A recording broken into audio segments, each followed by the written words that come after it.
Hello everyone, welcome to Neon Rabbit. Today we're going to be continuing our journey into Shattering Swords, Volume 1. If you like the book, there'll be a link below where you can buy yourself a copy. And of course, if you enjoy the channel, please subscribe and hit the bell to be notified when the next chapter comes out. Alright, let's get right to it. Chapter 3. Among them was her father, his hair a dashing gray. Tall and thinly built, he soared across the corridors, powered by enhanced muscle, fearless with freshly amplified bone density. Cleotis entered the oceanic biodome with a sudden thump, slinging loose beach sand around him. Beyond the ultra-glass dome there was a glowing Gaia, a jewel in the fatal abyss. So goddamn amazing, he thought to himself. But above the former state of Michigan there hung a festering cloud, brownish black. It was nastier and larger than any he'd ever seen. Behind him, freshwater dolphins sang and splashed in the vast lunar lake, all gliding far more above the water than they would on the home world. Gloria is definitely up to something. Something exceedingly dangerous, he thought. That's way too much manufacturing for Detroit's economy. Their trading partners must be reeling from the sudden non-existence of Christ Corp. China was practically going to fall apart. The remnants of the greater Middle East certainly wouldn't afford to import enough product to generate the pollution he witnessed. Western Russia wanted nothing to do with the fiefdoms after finding that its own indebted ethnic fellows, migrants to Detroit, were being killed by CEOs for sport. His heart rang hollow. Oh no. Cleotis summoned his personal computer. He'd chosen one in the form of a purebred husky, and the damn thing was by far intelligent and affable enough to be considered a friend. "Here, boy," sang Cleotis, and ran up, panting. "Hey, Lucky, I need you to give me the top trending news stories on the old homeworld right now." "Yes, master, of course." Lucky yelped gingerly, but with a distinct high British accent. From the big hound's right eye projected a large hologram of the global news feed rolling downward swiftly. Top news story. Noting the overall success of the KLP and the prosperity of its citizenry, Argentina concedes to the demands of its mass demonstrations. It will join the KLP at soonest opportunity. Followed shortly thereafter by Japan, South Korea, the Sub-Saharan Bloc, the Latin League, and India. The House delegates have agreed to accept memberships, freely giving access to all R&D, but only under the condition that said states immediately give the House of Delegates absolute control of all the remaining nuclear weapons within those territories. Those weapons will be dismantled. A video then played of throngs marching through the slums chanting, "Queremos el CFP!" Interesting. Good boy. But that's not what I'm looking for. Focus on North America particularly, in the last few hours, his master stated. Top story. North America. CEO of several Detroit fiefdoms, as they are known colloquially, Gloria Feist Angelo has used the economic crisis induced by the collapse of the Chinese market as a grand opportunity.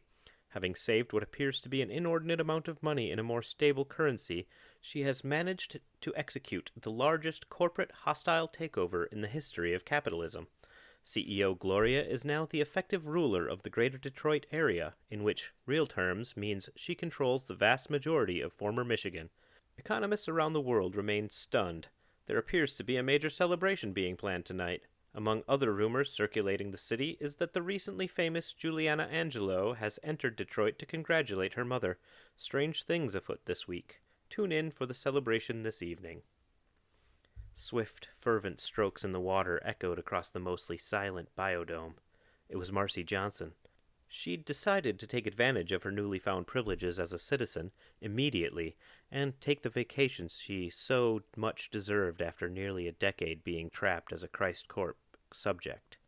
She ran into Cleotis, stumbling several times, unfamiliar with controlling strides in lunar gravity. Wait a minute. Did I just hear what I think I did from your dog computer drone thing or whatever? She panted, her pulse was racing. Yep, you sure did. Cleotis gave her a look. She looked back, head slightly cocked. Dude, You're Juliana's dad, right? She gasped. Marcy? I don't look that much Merdo after measly 20 years, do I? She half laughed. No, no, no, I just haven't seen you since the whole face tattoo thing. Cute. Well, if Juliana's really down there, I can guarantee you it's not to congratulate the most brutal CEO in human history, even if it is her mom. How do you even marry that lady? You know she's the one who came up with the huntin' indentured servants for sport, right? Gloria made a killin' gamblin'. Got the idea from some old novel and just ran with it. His face soured. I have a feeling Juliana's not the only one in deep shit. He pointed outside the geodesic dome. Take a good look at those clouds smearing the Great Lakes. She's building a whole hell of a lot of something, and I can bet it's not exactly a gift for your friends in the KLP. I've got to go save my daughter.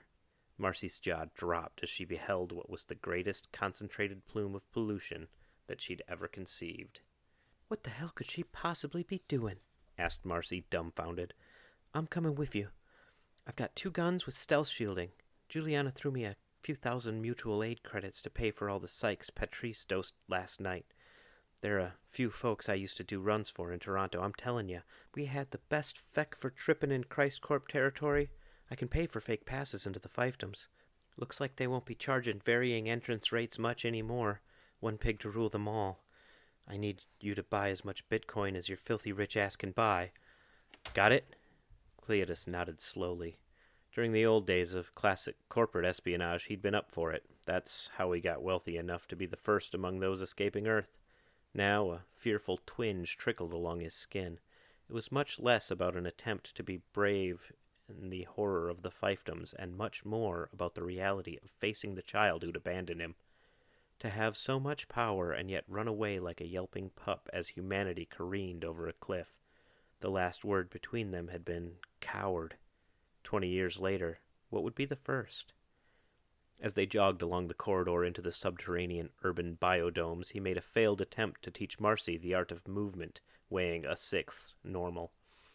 She tumbled into the grayish walls repeatedly, making the run to her suite.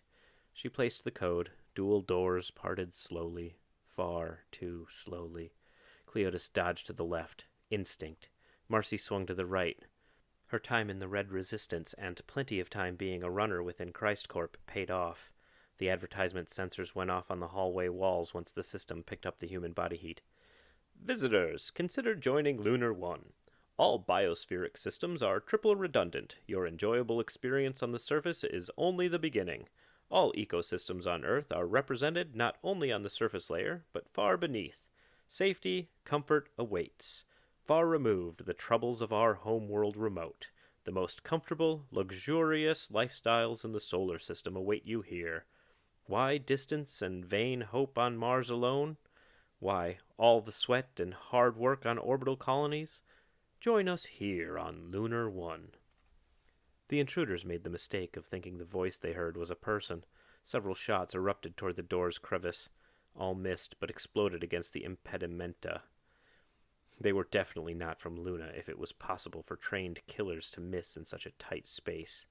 "Get 'em, Lucky!" shouted Cleodas, and the husky synth carefully leaned its maw against the opening, unleashing bursts of flashing kaleidoscopic light that would have been left an epileptic broken. Lucky followed with a sonic burst from his throat. It was directional, and it was brutal. When Marcy opened the doorway, 5 confused and pained bodies lay strewn about. All had Christ Corp ownership tattoos etched on their forearms. Marcy was either being followed by whatever was left of Christ Corp's leadership, or those mercenaries had found themselves new owners. She swiftly changed into her old combat dress. It was in considerable need of an upgrade, but it would do. An absolute necessity for entering the volatile conditions in which they now found themselves. "How fast can we get to Earth?" she asked Cleodas. I mean, former Canada specifically. Well, Toronto gets pretty much all of their thorium from the megalomaniacs here. We can hop on a merchant vessel and have ourselves thrown into the Great Lakes tonight with the rest of the cargo.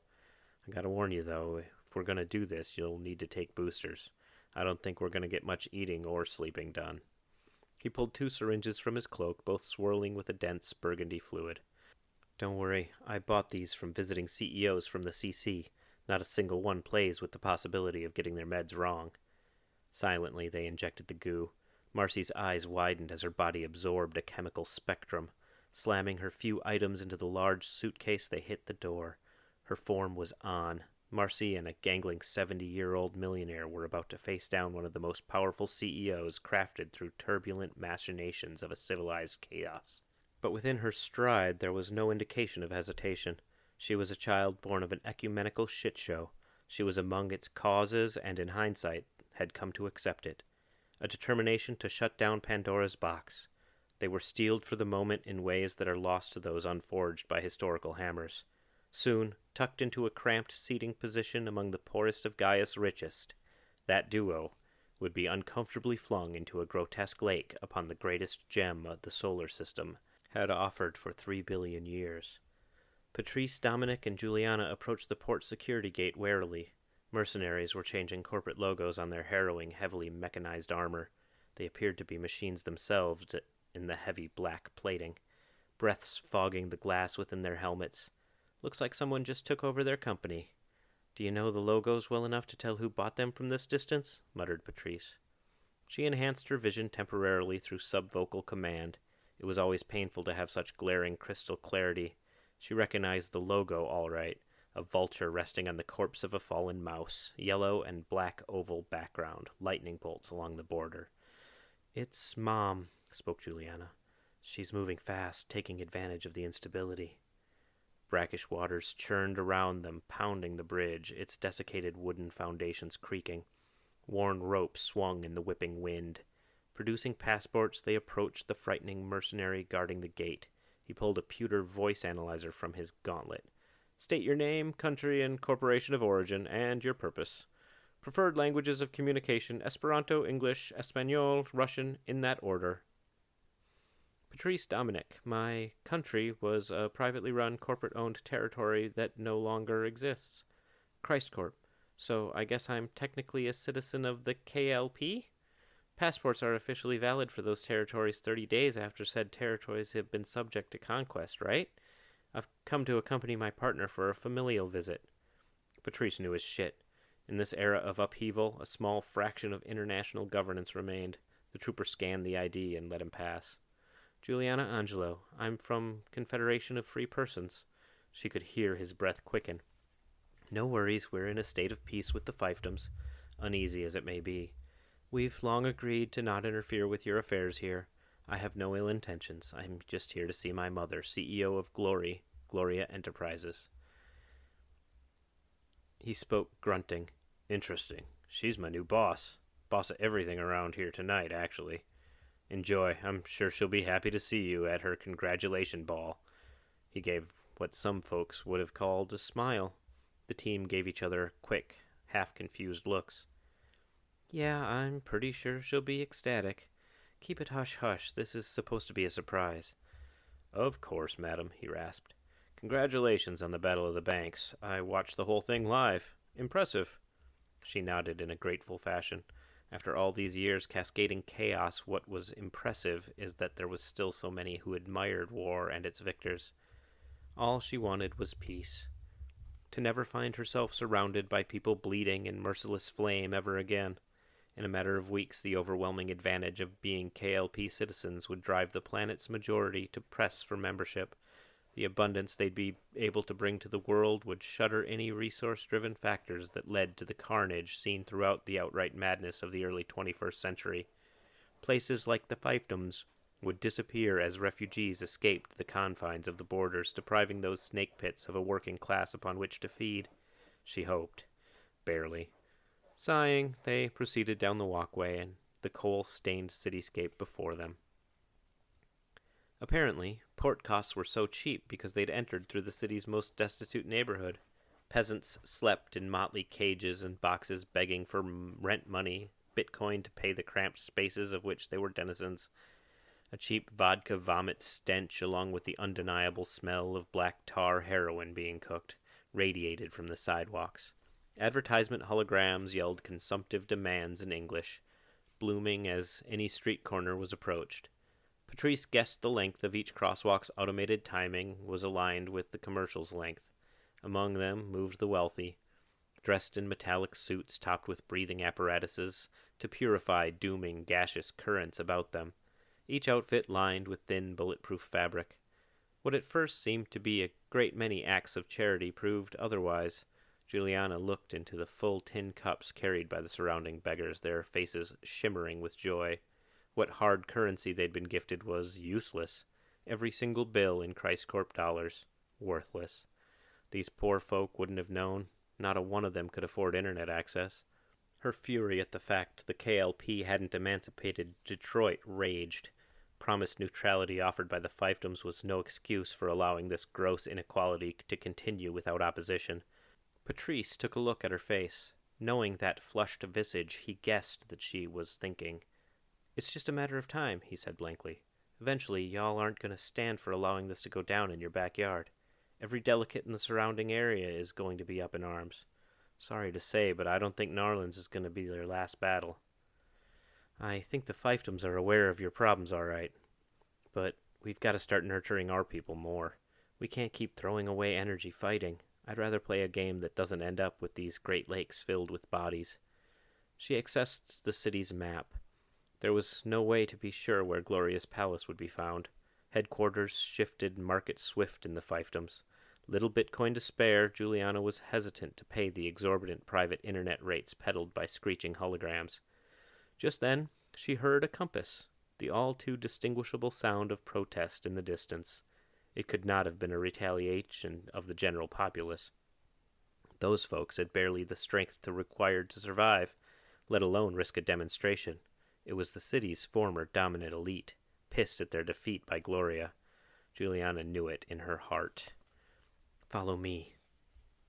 Farther along, smog decreased in density, and the ambient hum of environmental controls could be heard as machines pulsed. Mechanical lungs. The squish of biological machines serving the same purpose was clearly audible. An indicator was Patrice and Juliana found ingress to wealthier zones. Quietude pervaded in these neighborhoods, with the exception of demonstrators' faint chants. Patrice took off his apparatus when he could finally see a football field away. "Why are they still using coal around here? This is stupid. It's 2045, for God's sake." He thudded down against the bare bark, clamoring for aeration. "When the rest of humanity walked away, China had to sell off what was left," Juliana scoffed. "Who did you think was going to buy it? When the green boom of the 2030s went off, no one wanted to absorb the supply. Climate chaos. You can only lose so many cities and have so many migrant hordes poaching crops before you decide on a mitigation investment. Christcorp learned the hard way. So much left behind. Already mined. Of course, the ANCAPs were going to buy any last scrap. It was pennies on a pound. With a population guaranteed not to protest, no remotely free people wanted it. Only one independent city-state left where you could make money off dinosaur refuse and a few million lives too choked to move against you. China gave zero effects. Current events were always moving too fast for Patrice to catch up. Holding on to Christcorp's maneuvers was a singular challenge. Part of him welcomed the world with fewer high-stakes players. Two biting the dust within 24 hours severed stress like never before. These Michigan assholes, the greater Middle East, Western Russia, the few insignificant non-aligned territories wouldn't be playing ever, shifting power dynamics for much longer, he hoped. Yet he was still grasping how truly bad things had gotten here. How could a fascistic theocracy under which he'd lived been better? Perhaps it had been the underlying sense of an actual society. At least in the CC there'd been the idea that there was a people. Not every man was for himself. No matter what dark corner humankind turned, it was better than the ultra-Thatcherite denial of society itself. They found themselves in a large corridor filled with thriving flora, both feeling fresh and clean for the first time since their arrival. Closer to Gloria's palace, the shouting driven by the demonstration had grown significantly more loud. A manufactured breeze moved clothing and hair shortly beyond the threshold. More purgation. In the distance, there was an argument going down, a nasty one. Juliana enhanced her vision again to see a mercenary bullying a lady in rags. She was holding a child, maybe 2 years old. The destitute creature was definitely captured by a fetid illness. Juliana's instincts went off. Too many years on the street watching cops brutalize children bereft of their homes, a reason to live, and robbed of access to even the failing institutions that existed. Entrenched, unconscious anger exploded. All she could hear now was Patrice yelling for her to stop as she dashed full speed at the altercation. The mercenary unleashed a gruff shout as he shoved the mother down, cracking her brow. "We have surveillance of you and your child occupying this corridor for 6 days. You have no lease agreement for camping here. Your fee, payable to Gloria Enterprises, is 4,000 Bitcoin. Pay now or die." "Please, no," shouted the scraggy mother in Sudanese, then again switching to Esperanto. "Marcus has been sick for months. Please, this is the only place he feels better." "Where is your place of employment? We will subtract the cost of your wages until we are paid in full," came back from the helmet's speakers as he drew a rifle, targeting. "I worked for the Christ Corp subsidiary, McD. They closed a week ago when the war was being lost. We just have enough Bitcoin to eat. Please, let us go." "Be a stoss gonna die, poor tio matrino fucker," exploded Juliana as she crashed into the dense ebony armor. His helmet cracked to the curb. Stealth knife drawn, Juliana drove her blade through the fresh opening. Brownish red splattered the thick plastic's interior. Standing shakily, she turned to the mother. "What's your name?" "Nadia X," she said, looking both relieved and horrified. "Here's 10,000 Bitcoin." Pulling a golden card from her chest pocket, she told the shriveled matriarch her password. "I'm pretty much where I need to be, and I'll be leaving soon. Take your son and get the hell out of this pit. Pay off the border patrol. This should get you a flight out. Just get to Philadelphia. Once you get there, exchange what's left for mutual aid credits. Tell them I sent you. Got it?" "Good." Patrice was catching up as the lady dashed past him, huffing. Shots were ringing out amid the protest. They heard absolute mayhem bursting forth. Juliana kept staring toward the escaping family. It would be little over 19 years later that the child she'd saved, Marcus X, developed the Alcubierre drive. On that winter evening in the year 2045, our species' key to the stars, a dying urchin, had been rescued. That's the end of Chapter 3 of Shattering Swords Volume 1. Again, if you're enjoying the channel, please subscribe, and if you like the book, go ahead and buy yourself a copy using the link below. Thanks again for listening, and we'll see you next week.